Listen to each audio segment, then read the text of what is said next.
Tu es face à quelqu'un qui draine ton énergie. Impossible d'ignorer sa négativité.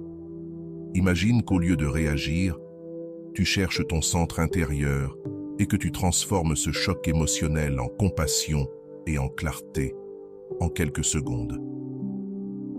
Après avoir vu cette vidéo, tu sauras comment répondre avec une patience profonde, pratiquer la compassion envers toi et envers les autres, poser des limites saines et transformer même la relation la plus conflictuelle en une opportunité de croissance.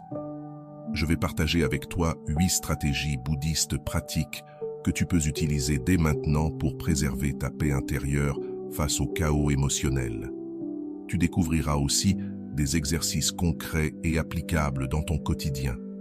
Acceptation réaliste et détachement, gérer les attentes. Quand nous faisons face à une personne toxique, nous cherchons souvent à comprendre pourquoi elle est comme ça, pourquoi elle nous traite mal, pourquoi elle ne change pas. Et c'est là que commence la souffrance. Nous voulons que l'autre soit aimable, raisonnable, empathique. Mais cela n'arrive pas. Plus nous attendons un changement, plus la frustration grandit. Le bouddhisme nous enseigne que la souffrance naît de l'attachement, surtout de l'attachement à ce que nous aimerions voir chez l'autre. Quand nous lâchons ce besoin de contrôle, nous respirons mieux. Accepter ne veut pas dire approuver ni se résigner. Cela signifie voir les choses avec clarté. Si quelqu'un est agressif, manipulateur ou négatif, nous acceptons que c'est sa réalité actuelle. Nous ne la nions pas, mais nous cessons de gaspiller de l'énergie à espérer qu'elle soit différente. En acceptant, nous déposons cette lourde charge émotionnelle, et c'est le premier pas pour conserver notre paix. Mais l'acceptation seule ne suffit pas. Le détachement est tout aussi essentiel. Trop souvent, nos émotions montent et descendent selon la manière dont l'autre nous traite. Cela fait de nous des esclaves émotionnels. Le détachement, ce n'est pas de la froideur, c'est de la liberté. Cela signifie que ton bien-être n'est plus suspendu aux humeurs des autres. Tu restes centré, même face à un proche, un parent, un conjoint ou un ami. Un exercice puissant consiste à te demander, à chaque fois qu'une personne toxique t'agite intérieurement, quelle était mon attente? Peut-être voulais-tu qu'elle soit plus respectueuse, plus aimable, plus compréhensive. Ensuite, dis intérieurement, je lâche cette attente, je respire, je reviens à mon centre. Cet acte simple change tout, car si tu n'acceptes pas ce qui est, tes actions ne seront que des réactions émotionnelles. Mais quand tu acceptes et que tu te détaches, tu agis avec équilibre. Tu peux poser des limites, dire non ou t'éloigner, mais tu le fais depuis la sérénité et non la colère. Souviens-toi, une personne toxique agit souvent depuis son propre chaos intérieur. Cela ne justifie rien, mais cela explique. Tu n'es pas là pour la changer, tu es là pour protéger ta paix. Et ce chemin commence par l'acceptation et le détachement. Avant d'aller loin, je te serais reconnaissant si tu mets un j'aime à la vidéo. Cela m'aiderait à continuer de diffuser cette philosophie. Si tu n'es pas encore abonné, je te recommande de t'abonner et d'activer la cloche pour ne manquer aucune vidéo. 2. Pratique de la patience et maîtrise des réactions internes. Nous vivons dans un monde d'urgence. Tout doit aller vite, tout doit se résoudre immédiatement.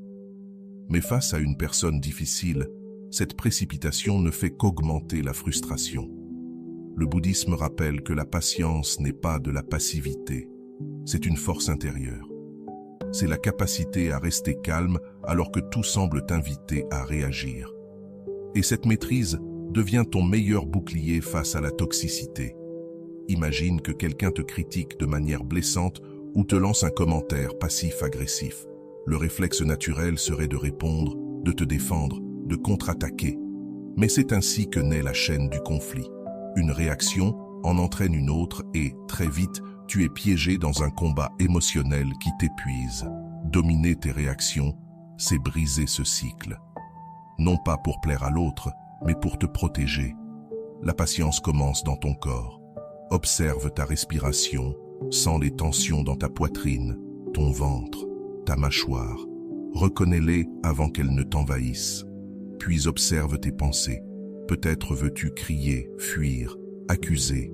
Ne les refoule pas, mais regarde-les. Tu n'es pas tes pensées. tu es celui qui les observe.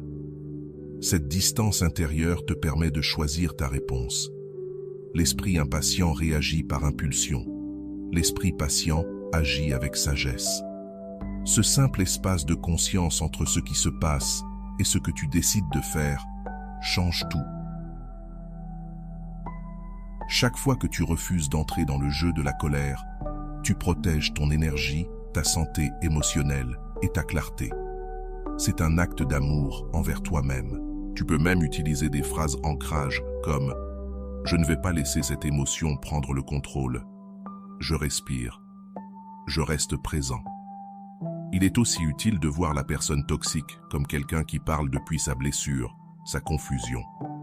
Pas pour l'excuser, mais pour comprendre que ce n'est pas toujours personnel. Beaucoup projettent leur douleur sur les autres parce qu'ils ne savent pas la gérer. Un exercice simple est le compte respiratoire.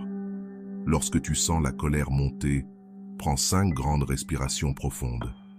Inspire lentement, expire encore plus lentement. Avec chaque souffle, répète un mot comme calme, clarté, sérénité.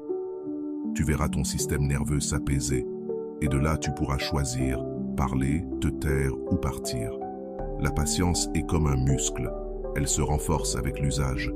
Et plus tu l'entraînes, plus tu deviens libre intérieurement.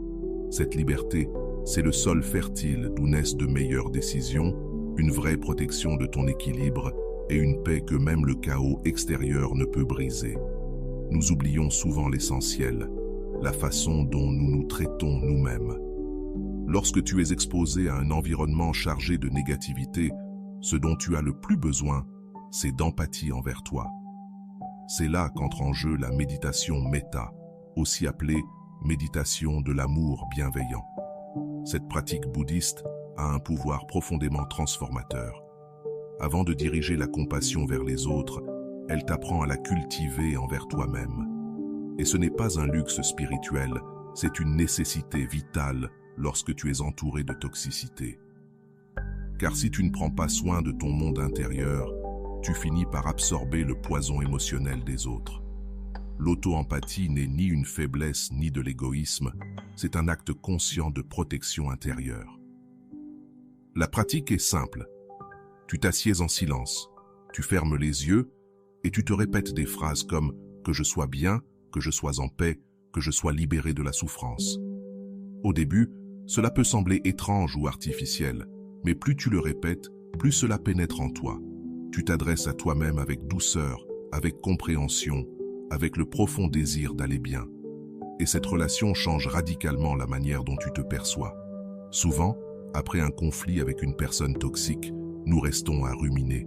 J'aurais dû dire ceci, je n'aurais pas dû supporter autant, ça m'arrive toujours. Cette voix critique intérieure devient l'écho de la toxicité extérieure. C'est là que Méta agit comme une médecine émotionnelle. Au lieu de t'écraser, tu te soutiens. Tu t'offres ce que l'autre ne t'offre pas. Pratiquer Méta 5 minutes par jour, c'est comme construire un bouclier d'amour-propre. Non pas pour devenir insensible, mais pour rester centré. Et quand tu deviens plus fort, tu peux même étendre cette empathie aux autres. Tu peux inclure la personne toxique dans ta méditation, non pas pour excuser sa conduite, mais pour te libérer du poids que tu portes. Tu peux dire intérieurement que toi aussi tu sois en paix, que toi aussi tu sois libéré du mal qui t'a conduit à agir ainsi. Cela ne veut pas dire que tu acceptes d'être blessé à nouveau, mais que tu refuses de garder en toi la haine et le ressentiment.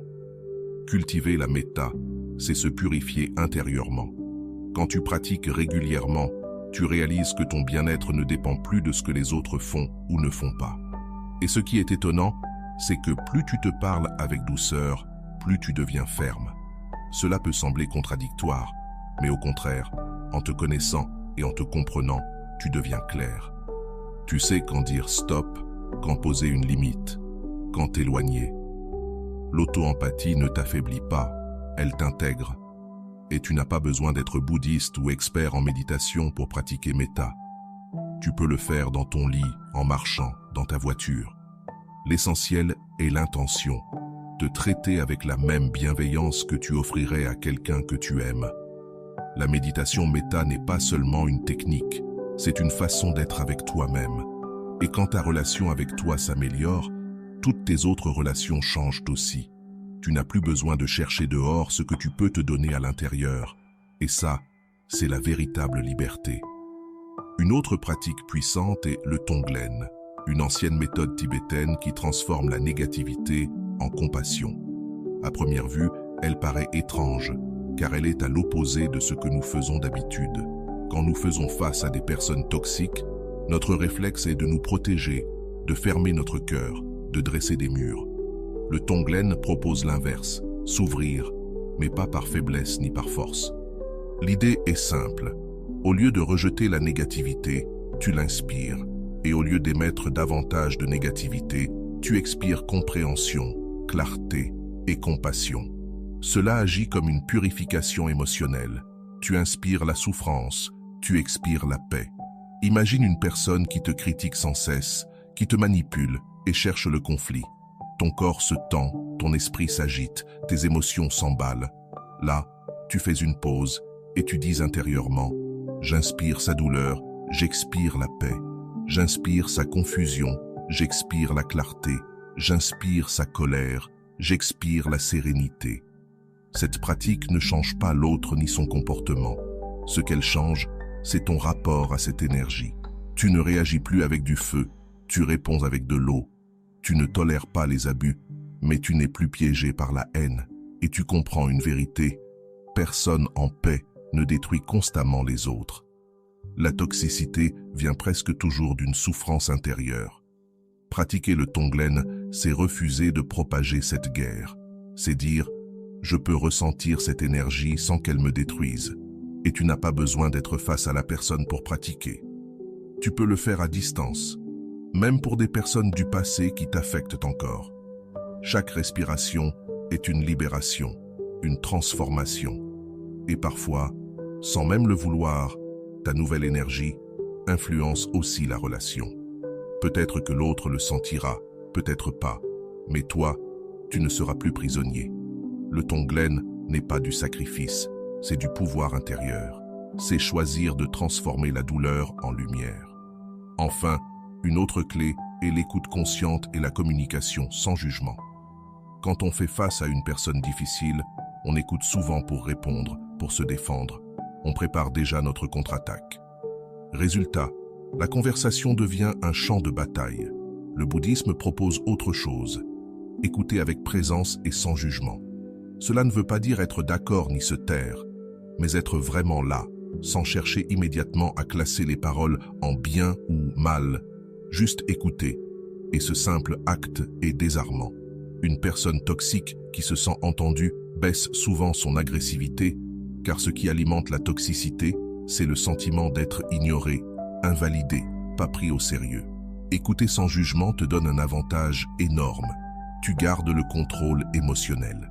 Le bouddhisme parle aussi de la parole juste, l'un des principes du noble sentier octuple. Ce n'est pas seulement dire la vérité, mais se demander « Est-ce que je parle pour construire ou pour détruire ? Pour clarifier ou pour dominer ? Pour apaiser ou pour gagner ?» Même en posant des limites, tu peux parler sans agressivité. Si quelqu'un te critique, tu peux répondre calmement « Je comprends que tu penses ça, mais je vois les choses différemment. » Ou encore « Je ne suis pas à l'aise avec cette manière de parler. Préférons en discuter quand nous serons plus calmes. » Tu exprimes avec clarté, sans jugement, et tu coupes ainsi le cycle du conflit. La communication consciente n'est pas de la faiblesse, c'est de la maîtrise intérieure. Quand quelqu'un est enfermé dans son monde toxique, la dernière chose qu'il veut, c'est changer. Ton rôle n'est pas de le convaincre, mais de t'exprimer depuis ta vérité, avec respect, sans jamais te laisser écraser. Et cela est bien plus puissant que n'importe quel argument. Écouter consciemment ne signifie pas seulement écouter l'autre, mais aussi t'écouter toi-même. Observer ce que ces paroles provoquent en toi, quelles émotions se réveillent, quelles pensées surgissent. Plus tu es attentif à ton monde intérieur, moins tu seras vulnérable aux attaques de l'extérieur. Tu pourras alors dire « D'accord, cela me dérange, mais je ne vais pas répondre depuis cet endroit. Je vais respirer et répondre autrement. » La pratique consiste à être présent et cela s'entraîne. Chaque conversation difficile devient une occasion de renforcer ton attention, ton équanimité, ta compassion. Non seulement pour l'autre, mais aussi pour toi, car parler avec conscience est une façon de te protéger. Avec le temps, tu découvriras que tu n'as pas besoin d'avoir toujours le dernier mot, ni de gagner toutes les discussions. Ce dont tu as besoin, c'est de préserver ta paix, ta dignité, ta clarté. Et cela s'obtient en écoutant sans absorber, en parlant sans blesser et en choisissant quand parler et quand te taire. Parfois, le plus grand acte de sagesse est de garder le silence et de te retirer avec calme. Le bouddhisme nous offre une clé précieuse, l'éthique de la parole juste, aussi appelée discours habile. Face aux personnes toxiques, il est facile de répondre avec des mots durs, des critiques ou du sarcasme. Mais le discours habile nous invite à communiquer de manière à ne pas nourrir le feu du conflit, mais au contraire, à l'apaiser, ou du moins à ne pas l'aggraver. Les mots ont un pouvoir immense. Ils peuvent blesser profondément ou guérir, diviser ou unir. Dans une situation toxique, la façon dont tu utilises le langage fait toute la différence entre être aspiré dans la dispute ou préserver ta paix. L'honnêteté est essentielle, mais pas n'importe laquelle. Une honnêteté accompagnée de bienveillance et de respect. Il s'agit de dire la vérité sans la déformer, mais avec compassion. Par exemple, au lieu de dire « tu es insupportable et tu fais toujours tout mal », tu pourrais dire « quand tu fais cela, je me sens frustré et j'aimerais que nous en parlions autrement ». La sincérité reste, mais l'énergie change. Évite aussi les généralisations comme « tu fais toujours » ou « tu ne fais jamais ». Elles nourrissent la résistance et ferment le dialogue.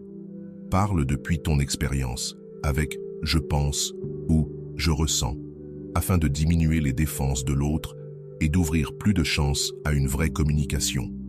Évite également de parler à chaud. Quand l'émotion est à son comble, le risque est grand de dire des choses que tu regretteras. Si tu sens la colère monter, respire, prends une pause et s'il le faut, demande du temps pour reprendre la conversation plus tard. Cela n'est pas fuir, c'est faire preuve de sagesse. Même le silence peut devenir une forme de discours habile. Ne pas répondre à une provocation est parfois un signe de force et d'autocontrôle. Un silence bien choisi peut protéger ta paix, bien plus qu'un flot de paroles. Avant de parler, demande-toi toujours « quel est le but de mes mots ?» Vouloir résoudre un problème, me défendre, blesser l'autre ou simplement évacuer ma colère. Quand tu deviens conscient de ton intention, tes paroles gagnent en puissance et t'économisent une grande énergie émotionnelle. Mais au-delà des mots, il y a aussi une autre clé essentielle, apprendre à poser des limites claires. Cela ne veut pas dire construire des murs rigides, mais créer des frontières conscientes depuis l'équanimité, cet état intérieur de calme qui n'est pas bouleversé par la colère ou la peur. Poser des limites, ce n'est pas de l'égoïsme, c'est un acte d'amour et de respect envers soi-même. Si tu laisses quelqu'un te traiter mal sans réagir, tu l'autorises à continuer. Et même si éviter le conflit semble plus simple sur le moment, à long terme tu accumuleras plus de souffrance et de fatigue.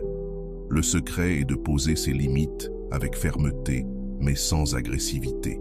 Imagine que ta limite soit une ligne de lumière, claire, visible, mais sans violence.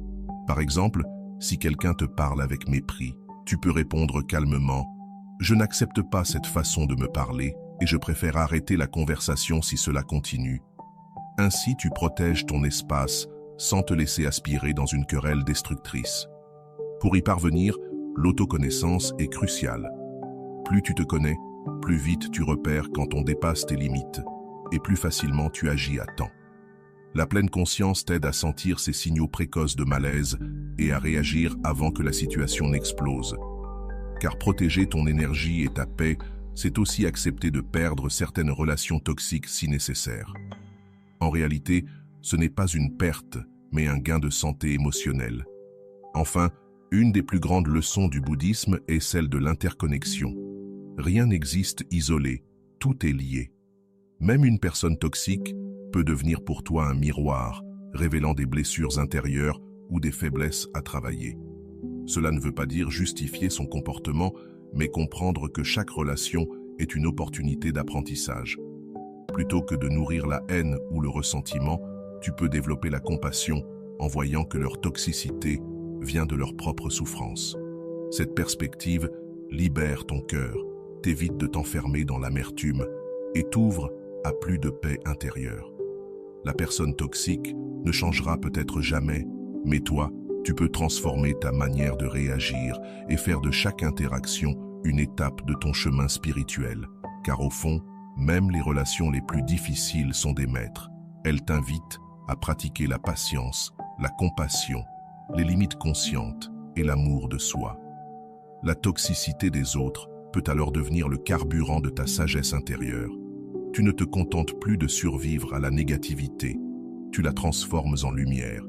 Si tu es arrivé jusqu'ici, permets-moi de te remercier profondément pour ton temps et ton attention consacrée à cette vidéo. Avant de partir, abonne-toi à la chaîne si ce n'est pas encore fait. Je te laisse ici 2 vidéos qui pourraient t'intéresser. Prends soin de toi et à bientôt.